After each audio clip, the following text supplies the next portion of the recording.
In April of this year, 15 Year 11 students from Newcastle formed a company to manufacture and sell their product. Sponsored by tube makers, they began work on the production of whiteboards for both commercial and private use.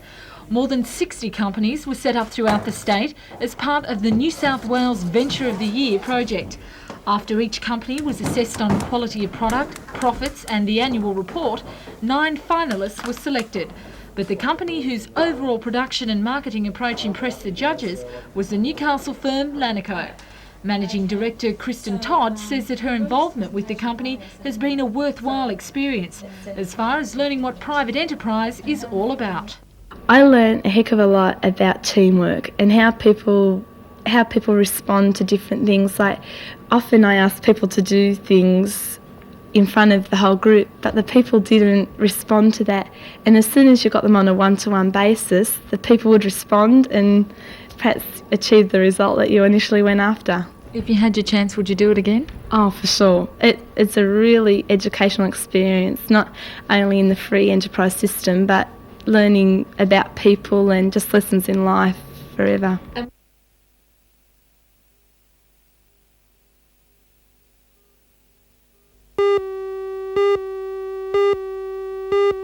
Firm where all the money was tied up, and then we set about. The first stage of the final year art students exhibition was launched last night. 17 students in the final year of the Associate Diploma in Creative Arts and Crafts course exhibited their works, including ceramics, painting, photography and videos. The exhibition forms a major part of the students' course, and all works are assessed by art lecturers. Organisers hope that people considering undertaking the course next year will view the exhibition. The first stage of the exhibition will run until this Thursday. The second and third stages include the works of graduate art students, with art covering more than 10 specialisations.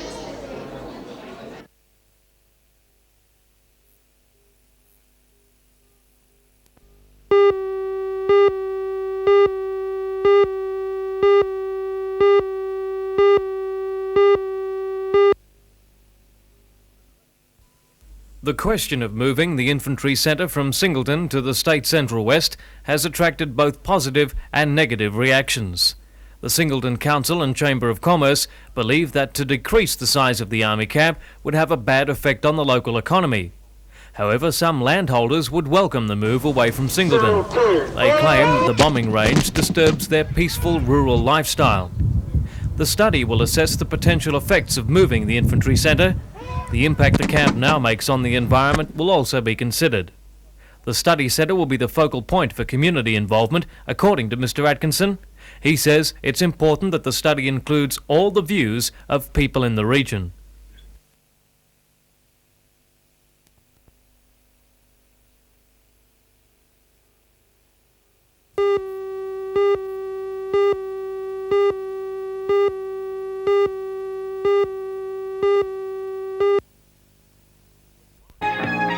When Warren Druin announced his ambitious development at the end of July, there were a few doubting Thomases who thought it would never happen. The project jumped the first hurdle today when the city administrator gave his approval. The development consists of a 4-storey complex to be built on the old Dunlop Tyre warehouse site and adjacent vacant lot. It will adjoin Fanny's nightclub, which is also owned by the Druin Corporation. The centrepiece of the development is a 3,500-seat entertainment centre, which will be used for concerts as well as tennis, basketball and other sporting events.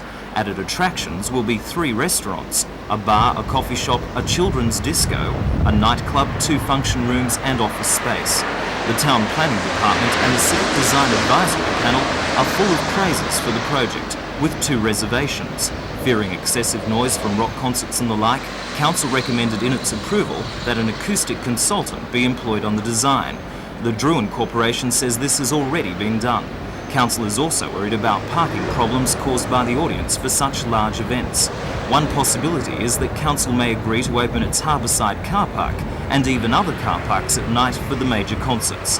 The bill for the development is $11.5 million, and although Warren Druin still hasn't signed the necessary investors, he is confident he will be able to announce them soon. I've spoken to a number of people and I'm very positive about their response, and I feel that I should be able to confirm something during the next few weeks, now that we have our DA. So all systems are pretty well go? As far as I'm concerned, yes.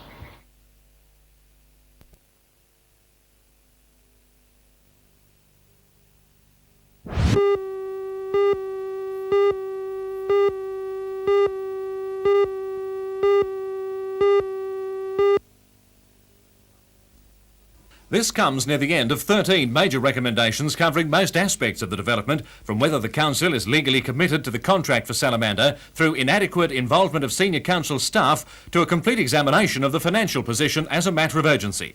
Then it goes on, in view of the matters raised in this report, it's recommended that the council give consideration as to whether the services of the Shire Clerk should be retained. It's further recommended that a full inspection of the accounts, internal organisation and management of the council be undertaken by the department, and that the Minister give consideration to having further investigations conducted into the above matters. But Shire President Councillor Roy Taylor strongly refutes any suggestions of impropriety. The view that Council will take on this recommendation is entirely up to Council. I certainly wouldn't like to forecast any decision that Council would make, but certainly the situation would be reviewed. But I think if anyone is looking for collusion or corruption in this particular Salamander venture, they certainly won't find it, because there's no doubt in my mind that there's no impropriety by anybody in this particular deal. As well, the Shire President says many of the recommendations have already been implemented, particularly to do with the full Council's involvement and control over events. There's certainly nothing happens now that is not documented. It's all minuted. And perhaps that's one of the errors of the previous Council, in as much as that we held meetings and they were held without being actually considered to be meetings. We had them as round table discussions, and we had resolutions come out of those meetings, which are in turn adopted. But we've gone to the copybook style and corrected that now.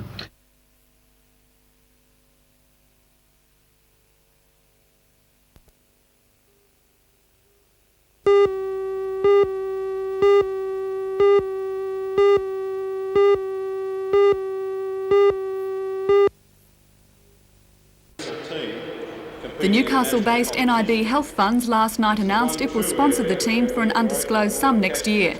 NIB intends to become involved with the marketing. It will act as the box office for ticket sales through its branches in the Hunter region.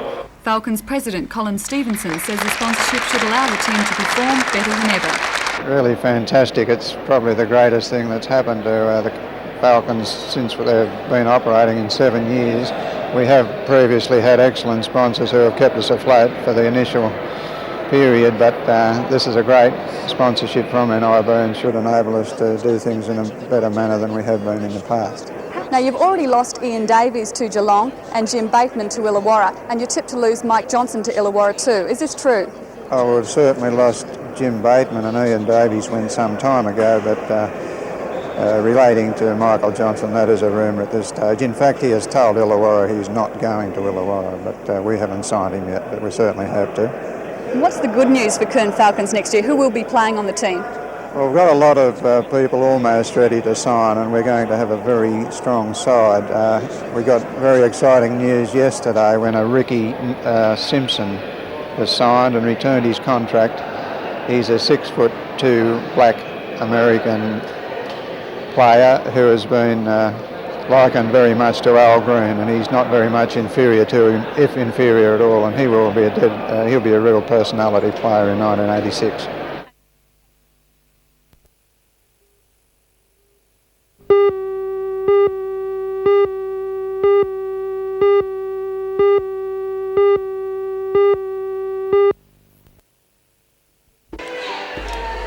For the Year 7 students, classes were postponed today so they could attend a birthday party for their school's namesake.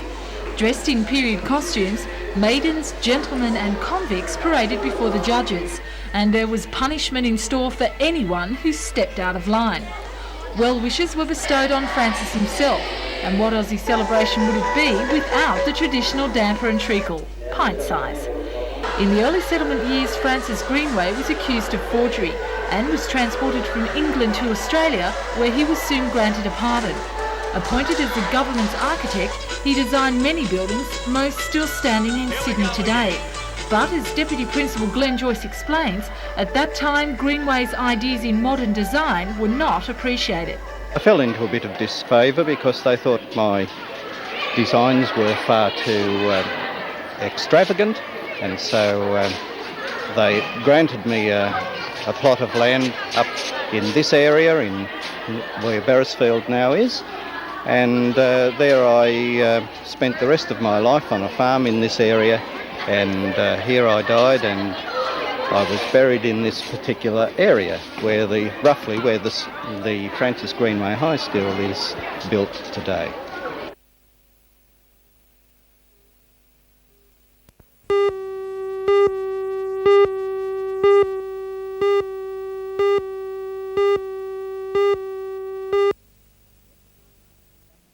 Professor Carmichael is active as a director of a number of regional organisations. He's a director and executive member of the Hunter Development Board, and from 1974 to 82 was president and chairman of the Hunter District Water Board. Professor Carmichael said the past 30 years of his academic life and career have been devoted to research and the practical benefits of this work for the industrial and business community. He says that in light of the changing circumstances and partial deregulation of building society activities, he sees the Newcastle Permanent developing such areas as consumer lending and related activities.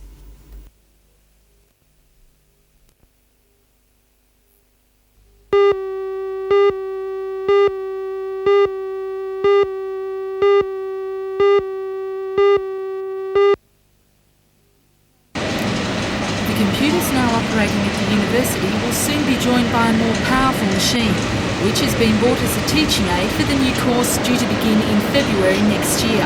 In past years, those students wishing to study advanced computer science have had to travel to Sydney University. But next year, the new Computer Programmers and Systems Analyst course will allow 168 students to enrol. The 3-year course has been designed to give students an overall view of computer programming, involving both practical and theory studies. Foundation Professor Les Keady says that there is a great need for such a course. The Australian government has, in its present policy, plans to take in 500 people from abroad because of the lack of computer science people available in Australia. And this is a trend which has been there in the past and will be continuing in future. So there's a tremendous opportunity for students who've studied this to get good jobs. Professor Keady says that the knowledge gained from the course could even increase employment in the computer field. One of the trends that's been evident in the past in other universities is that entrepreneurially minded students who've done computer science often set up their own software houses in association with computer science departments in universities, and that's a trend I would like to see happen in Newcastle, and that would actually create employment then in the area.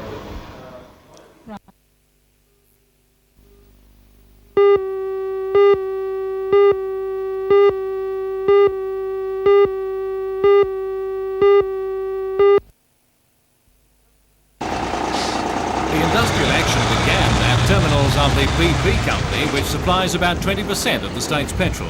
Storemen walked out at midday yesterday in a dispute over the increase in the number of subcontractors in the industry. The union sees this as a threat to the jobs of its members. While the dispute may have begun at BP, from midnight tonight it'll spread to all other major fuel distribution centres in the state.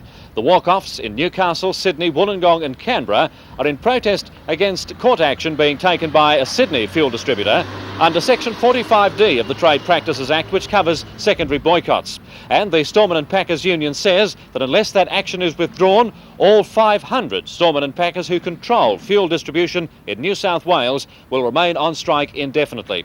The union issued this statement this afternoon. It said briefly it's sick and tired of employers using civil action against the union instead of going through the industrial courts. Newcastle storemen and packers involved will meet tomorrow to hear a report on a hearing taking place in the Industrial Commission in Sydney up till late this afternoon.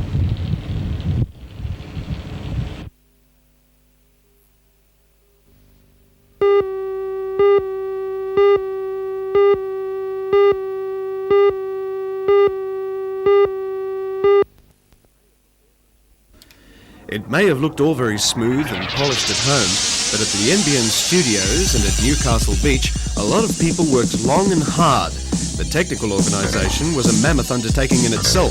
An army of cameramen, audio technicians and floor managers covered the scene on the beach.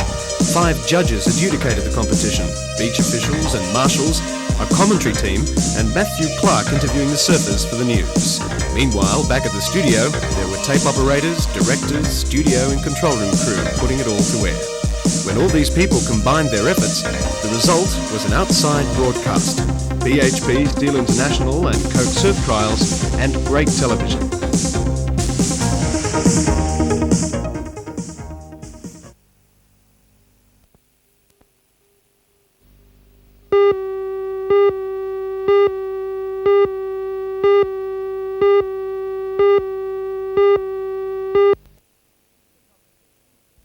The competition, which involves students from years 5 and 6, again this year received a record number of entries.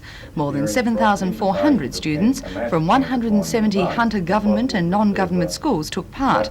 The presentation function was held at the Newcastle Permanent Building Society, and prizes were presented by the Director of Education, Alan Beard, and Director of Education for the Diocese of Maitland, Monsignor Frank Coulahan.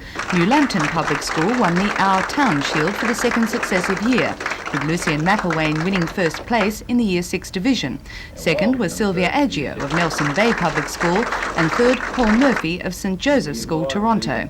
In the Year 5 division, first place was won by John Henriksen from Foster Public School.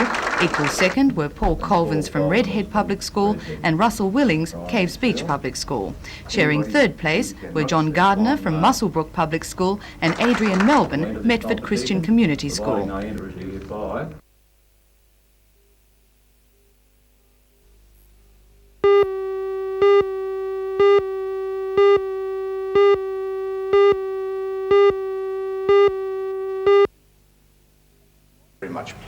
A small group of members from both the Gallery Society and its foundation gathered at the Newcastle Region Art Gallery last night for the official presentation of its latest collection. The exhibition was purchased by the Gallery Foundation, and Chairman Malcolm MacDonald handed over the 58 works to the gallery's director, David Bradshaw.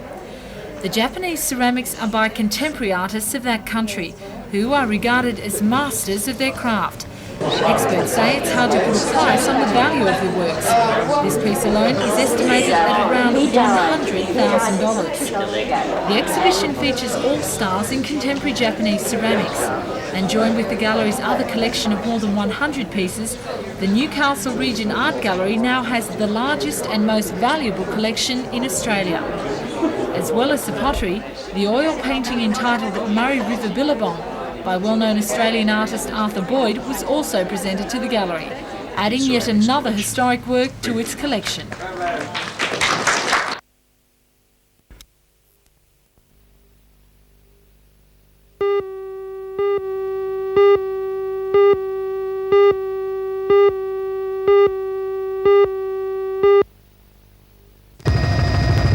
The deposit was discovered 9 years ago, wedged between the motorway and the main Northern Railway line just outside YE.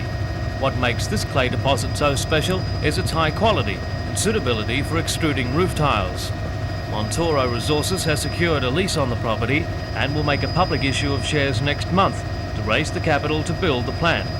A seminar was held in Newcastle today to present the project to local investors. Potential backers were shown examples of the tiles the company plans to produce, as well as evidence to the quality of clay at YE. The seminar was told that the project cost will be just under $20 million and should produce the first tiles by 1987. The plant will employ 60 full-time staff at YE with a further 25 sales staff. Dr. Bruce Walpole, the chairman of Montoro, says the big advantage is that his company's clay tiles will cost the same as concrete roof tiles. Why are you so confident of commercial success? The quality is quite outstanding. It has quite unique characteristics, this clay. It allows us to do things which you can't do with any other clay that I'm aware of. For example, we can engineer tiles that will keep the rain out at low pitches without having to use sarking. Sarking is a very expensive commodity. It's a very poor insulator, and this will have an effect on the overall price of quite a few roofs. Are you pleased with the way local people have responded to the investment opportunity? Marvellous, absolutely marvellous. Yes, there's quite a local content here. I mean, there are Newcastle people involved in this. And managers in Newcastle.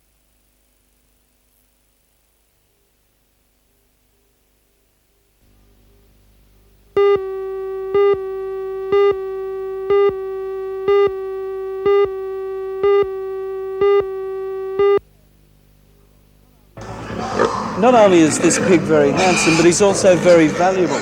He's part of a rather unusual scheme to identify the most productive traits in the pig industry in Australia. Meet him and his mates tonight in the NBN News at 6.